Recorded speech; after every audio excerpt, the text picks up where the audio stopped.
भगवत कुंद कुंद सौम्यकृत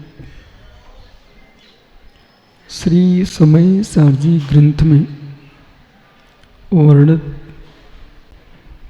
प्रमेयों पर अमृतन स्वामिनी आत्मख्याति टीका में अध्यात्म अमृत कलश का सृजन किया। उन्हीं कलशों पर शुभचंद्र स्वामी ने परमद्रा त्रिंगणी ग्रंथ लिखा। तत्व 7 हैं। उन 7 तत्वों में परम उपादेयभूत तत्व जीव, निर्जरा, शंबर और मोक्ष से तत्व गे हैं। जीव तत्व 7 है, 7 उपादेय। जैसे आपने जगत के द्रव्यों को देखा, ये वस्तु ठीक है, ये वस्तु ठीक नहीं है। समय सार से तात्पर्य ग्रंथ समय सार।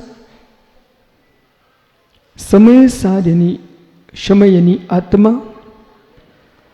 आत्मा का सार रत्नत्रय धर्म, रत्नत्रय धर्म से युक्त आत्मा ही है समय सार। ऐसी समयसार भूत आत्मा की उपलब्धि के लिए सर्वप्रथम जीव को समझना है। हम जगत को अच्छा बुरा समझते रहे, बाहर की अच्छाई बाहर की बुराई तुम्हारे बंध मोक्ष में बहिरंग निमित्त बन सकती है, लेकिन उपादान तो अंदर की अच्छी बुराई है। बहुत संभल के समझना। मल को देख करके चित्त मलिन कर रहे थे आप, और पुष्प को देख कर प्रसन्न हो रहे थे आप। खोजना ये चाहिए अज्ञान वृत्ति हानोपाद उपेक्षा तत्फलम। ज्ञान जो है, प्रमाण जो है, प्रमाण के बारे में विचार करना चाहिए। और प्रमाण पर विचार करोगे तो आपको आत्मा के शुद्ध स्वभाव का बोध होगा। तटस्थ हो जाओ।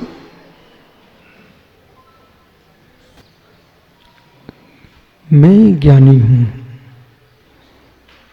ये निर्णय करो पहले। मैं ज्ञानी हूं।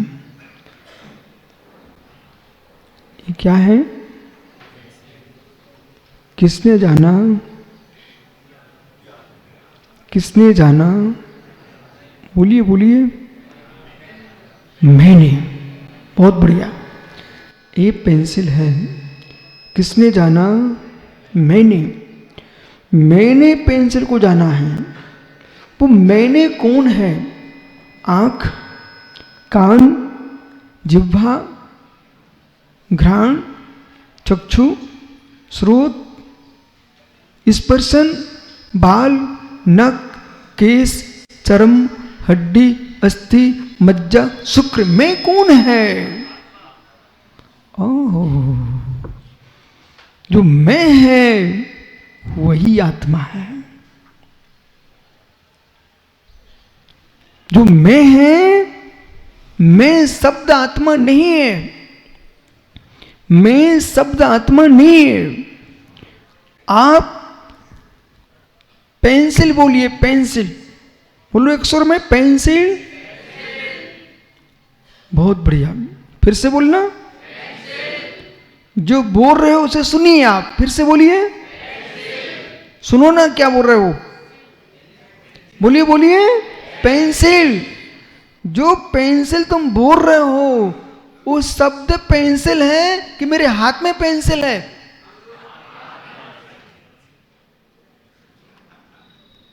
पेंसिल कहां पर है? आपके मुख में। मुख में क्या है? हाथ में क्या है? बहुत बढ़िया, अब तुमको आत्मा समझ में आएगी याद। मुख में पेंसिल शब्द, हाथ में पेंसिल द्रव्य। मुख में पेंसिल शब्द, हाथ में पेंसिल द्रव्य। मैं शब्द। जैसे पेंसिल बोलने पर आपको हाथ की पेंसिल दिख रही है, ज्ञान में आ रही है, ऐसे मैं बोलने पर आपको आत्मा ज्ञान में आना चाहिए।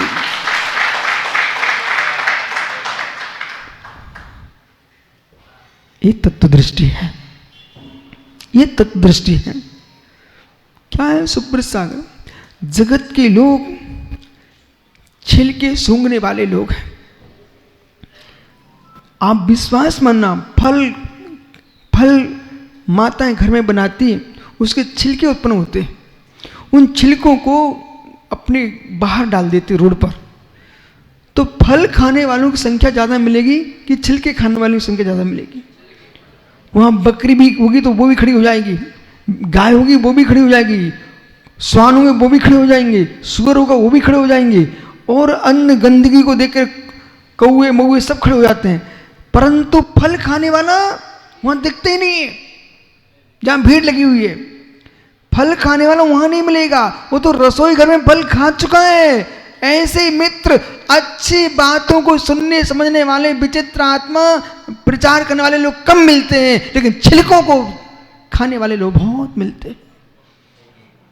जितने लोग प्रचार का दुरुपयोग कर रहे हैं माध्यमों का, वे सब छिलके उठाने वाले लोग हैं। फल खाने वाला तो तत्व को पकड़ता है। यहां पकड़िए, मैं कौन?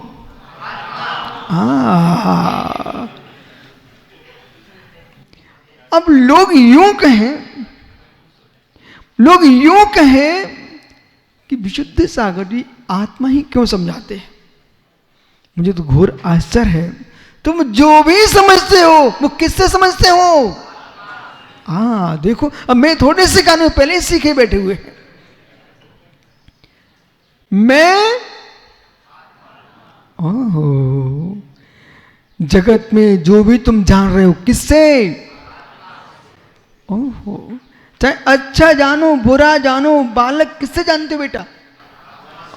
बच्चे यहां आत्मा बोल रहे हैं। अब बोध होना चाहिए। डॉक्टर साहब है मित्र, एक प्रोफेसर, घंटी बजती है कॉलेज में, स्कूल में, विद्यालय में, बराबर एक पीरियड पूरा हो चुका है। तो वह है जिसका जो पीरियड होगा, काल होगा, वही अध्यापक आएगा ना, तो कौन सा कोर्स पढ़ाएगा? अपना विषय पढ़ाएगा ना।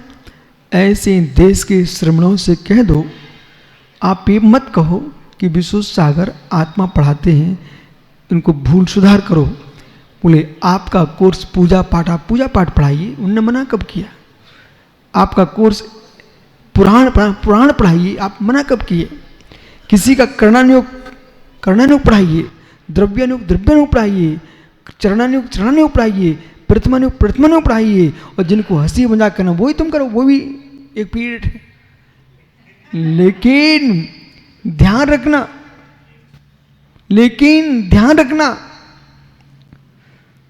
जो पीरियड वस्तु तत्व की निरूपण करेगा, वह छात्र शांत हो ही जाते हैं।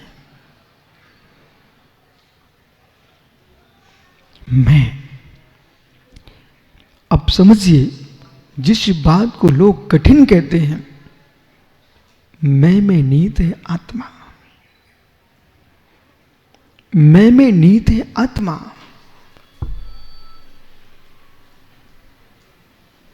देखो ना, जिनसन जी मित्र, बेटा उस विद्या को समझ लो। शेष विद्या आपको दुनिया समझा देगी, वो आप स्वयं समझा दोगे।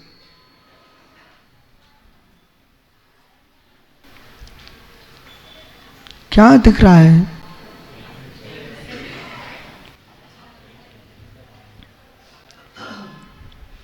क्या दिख रहा है? क्या दिख रहा है?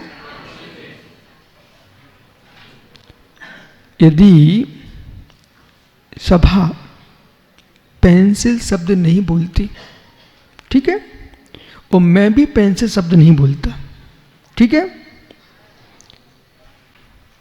बोलना कुछ नहीं, जब पूछूं तब बोलना। मैंने अभी पेंसिल नहीं बोला, माना कि ठीक है। अब प्रश्न है, आप नहीं जान रहे क्या ये क्या है?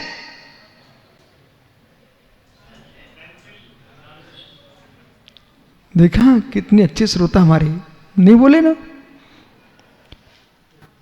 दिनेश्वर जी बोलना आप, मैंने इसको पेंसिल है ये नहीं कहा, माना कि माता आपको दिखा दिया है, तो क्या आप इसे नहीं जान रहे हो? क्या है?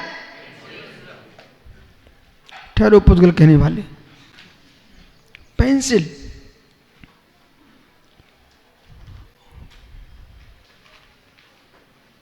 क्योंकि अभी अभी सुब्रत सागरी एक विवाह वो यादव वंश से है, बराबर बेटा? यादव वंश भगवान नेमिनाथ का वंशज है। यहां अभी अभी आया, कहता गुरुजी इस समय सार क्या है वो जानना चाहता। अब आश्चर्य करो, वो एक यदुवंशी युवा कह रहा है गुरुजी ये बताइए ये आत्मा क्या है, वो समय सार क्या है? भारत की भूमि पर युवाओं के मस्तिष्क पर यदि ऐसे प्रश्न खड़े होते हैं, समय सार क्या है, इसका मतलब है 18,500 वर्ष तक ये समय सार भारत में जीवित रहने वाला है।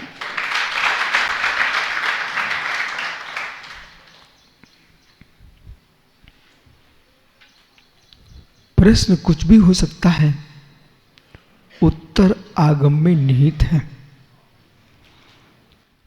जिनसेन जी इकडे,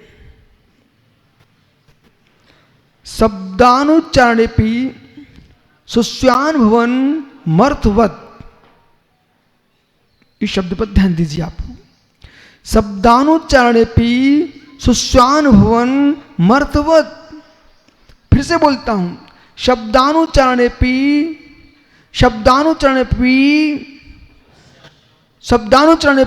सुस्वानुभवन मर्थवत।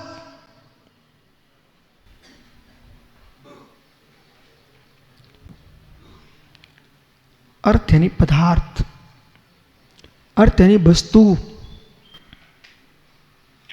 वो वस्तु दो प्रकार की है, जीव जीवम धब्बम, जीव वस्तु अजीब वस्तु।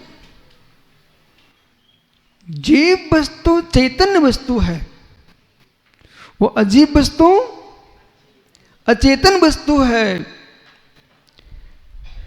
इसका मैं शब्द ना भी बोलूं तब भी आप समझते हो कि ये पेंसिल है, बराबर?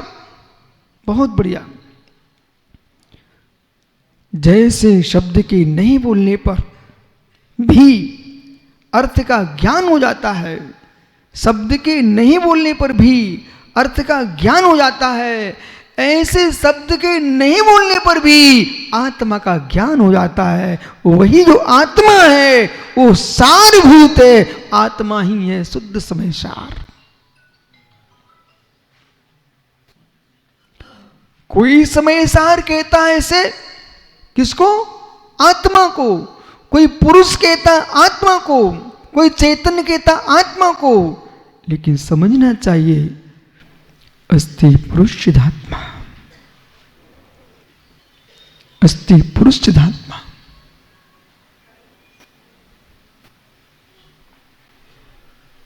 प्रकृति पुरुष सांख्य कहता है, प्रकृति पुरुष सांख्य दर्शन कहता है। प्रकृति पुरुष प्रधान है, वो प्रकृति है। महात्मा निसंग सागर प्रधान है, वो प्रकृति है। तटस्थ है, पुरुष है। ये सांख्य का सिद्धांत है। जैन दर्शन कह रहा है ज्ञान दर्शन संपन्न जो है अस्ति पुरुष चिदात्मा, जो चिद आत्मा है वही पुरुष है। और आप जिसे देख रहे हो, आप जिसे समझ रहे हो पुरुष, वो पुरुष कौन है? आप जिसे पुरुष समझते हो, आपने पुरुष की जो खोज की है, सामान्य लोक जो पुरुष देख रहा है वो मित्र इंद्रियों से देख रहा है। तुम वेदों से देख रहे हो, इंद्रियों से देख रहा है, आंखों से देख रहा है, वेदों से देख रहा है। स्त्री वेद, पुरुष वेद, नपुंसक वेद, ये 3 वेद हैं। हे मित्र, ये पुरुष की पहचान नहीं है, ये विकारों की पहचान है। स्त्री वेद क्रम का उदय, पुरुष वेद क्रम का उदय, नपुंसक वेद क्रम का उदय, ये शरीर का चिन्ह है, ये शरीर की अवस्था है, ये परिणामों का विकार है। लेकिन जिसे हम पुरुष कह रहे हैं उसका नाम समयसार है। दादा बराबर? जो पुरुष है, आज पूरा आपको पुरुष समझने का है। जो पुरुष है वो कौन है? स्त्री दिखना बंद हो जाए, पुरुष दिखना बंद हो जाए, नपुंसक दिखना बंद हो जाए, बालक दिखना बंद हो जाए, युवा दिखना बंद हो जाए, ज्ञानियों युवतियां दिखना बंद हो जाए, तब तुमको दिखेगा। पुरुष दिखना है, पशु दिखना बंद हो जाए, पक्षी दिखना बंद हो जाए, वनस्पति दिखना बंद हो जाए, इन सबको देखते हुए भी नहीं देखो इन्हें, इनके भीतर देखो आत्मा को। उसका नाम समयसार। जो वनस्पति नहीं देख रहा है, जो पत्थर नहीं देख रहा है, जो स्त्री नहीं देख रहा है, जो पुरुष नहीं देख रहा है, जो नपुंसक नहीं देख रहा है, जो 1 इंद्रिय, 2 इंद्रिय, 3 इंद्रिय, 4 इंद्रिय, 5 इंद्रिय कुछ भी नहीं देख रहा है, इन सब के भीतर जो देख रहा है वही है पुरुष।